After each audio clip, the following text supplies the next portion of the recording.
Hello friends, welcome to bliss cinemas. இன்னைக்கு நம்ம Tamil டப்பிங்கில் release ஆயிருக்க தி மம்மி படம் எப்படி இருக்குன்னு பார்க்க போகிறோம். வாங்க வீடியோக்குள்ளே போகலாம். இந்த படம் ஒரு ஹாரர் த்ரில்லர் படமாக எடுத்திருக்காங்க. இப்போ இந்த படத்தோட கதையை பற்றி பார்க்கலாம். ஒரு ஜேர்னலிஸ்ட், அவருக்கு ஒரு சின்ன பொண்ணு இருக்கு. அந்த பொண்ணு திடீர்னு ஒரு நாள் காணாமல் போயிடுறாங்க. ஒரு சூனியக்காரி மாதிரி ஒரு பொம்பளை வந்து கடத்திட்டு போயிடுறாங்க. இவங்களும் கேஸ் கொடுக்குறாங்க, எவ்வளோ ட்ரை பண்ணுறாங்க, அந்த பொண்ணு கண்டுபிடிக்கவே முடியல. அந்த பொண்ணு கிடைச்சிட்டதா இன்ஃபர்மேஷன் வருது. இவரும் போய் பார்த்தா அந்த பொண்ணு வேற மாதிரி இருக்கு. அந்த பொண்ணையை வீட்டுக்கு கூட்டிட்டு போறாங்க. அந்த பொண்ணை வீட்டுக்கு கூட்டிட்டு போனதுக்கப்புறம் நடந்த சம்பவங்கள்லாம் என்ன, அந்த பொண்ணுக்கு இப்போ என்னதான் ஆச்சு, அந்த பொண்ணை கடத்திட்டு போனவங்க யாரு, இந்த பொண்ணை என்ன பண்ணாங்க, கடைசியில் இதுக்கெல்லாம் சொல்யூஷன் கிடைச்சதா இல்லையா அப்படின்றது தான் இந்த படத்தோட மொத்த கதையே. இப்போ இந்த படத்தோட பாசிட்டிவ் ஐடி பற்றி பார்க்கலாம். பாசிட்டிவ் கண்டிப்பாக இவங்க மெயின்டைன் பண்ணி அட்மாஸ்பியர் சொல்லலாம். டார்க்கா சூப்பராக ஒரு அட்மாஸ்பியரை கிரியேட் பண்ணியிருக்காங்க. அதுக்கேற்ற மாதிரியே விஷுவல்ஸும் ஸ்டன்னிங்காக கொடுத்துருக்காங்கன்னே சொல்லலாம். இவங்க வச்சிருக்க பாடி ஹாரர் சீன்ஸ்லாம் பார்க்க ஒரு சில இடங்களில் நமக்கு டிஸ்டர்பிங்காக இருக்க தான் செய்யும். அதுக்கேற்ற மாதிரியே sound design work, background score எல்லாமே சூப்பராக பண்ணி கொடுத்துருக்காங்க. இவங்க ஹாரர் எலிமெண்ட்டோட ஒரு ஃபேமிலி எமோஷனலையும் கனெக்ட் பண்ணியிருக்காங்க. அது பார்க்கறதுக்கு நல்லாவே இருந்தது. டெக்னிக்கலி கண்டிப்பாக இந்த படம் சவுண்டான படம் தான். இந்த படத்தோட நெகட்டிவ் பற்றி பார்த்தீங்கன்னா, படம் கொஞ்சம் லெங்தா போகுது, பல சீன்ஸை கட் பண்ணி தூக்கி இருக்கலாம் அப்படின்ற மாதிரி தான் இருந்தது. அது மட்டும் இல்லாமல் படமே ரொம்ப ஸ்லோவாக போச்சு. அது மட்டும் இல்லாமல் நம்ம பழைய மம்மி படங்கள்லாம் பார்த்துட்டு இந்த படம் பார்க்கும்போது என்னடா இது அப்படின்ற மாதிரி தான் இருக்கு. மொத்தத்தில் இந்த படம் ஓகே இஷான ஒரு படமாக தான் இருக்கு. ட்ரை பண்ணி பாருங்க.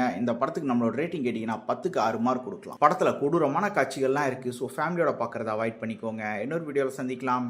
தேங்க்யூ.